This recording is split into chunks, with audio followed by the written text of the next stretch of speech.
غزلية بعنوان نادر وهذا الصنف معدوم، وهي للشاعر المعروف صالح بن كرات المحضري. ودانه دان ودانا لدناه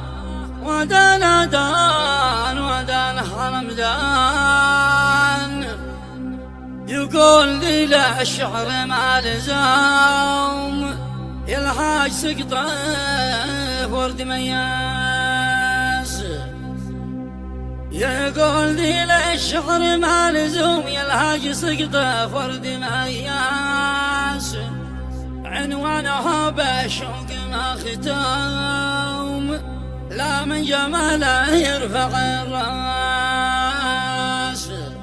يقول لي للشعر ما لزوم يلحاج سقطه ورد مياس، عنوانها بشوق ما ختام لا من جماله يرفع الراس، للذنبي في القلب ما رسوم جمال ما له اي مقياس، اشتاق له والشوق بيدوم دايم على عقلي والاحساس، نادر وهذا الصنف معدوم اغلى من الياقوت والماس، قلبي له هاوي ومغروم انيق في طبعه وحساس، قلبي وروحي فيه محتوم هو نوع نادر بين الاجناس، مسيتها يم فيه مانوم والله ان فيه الهاجس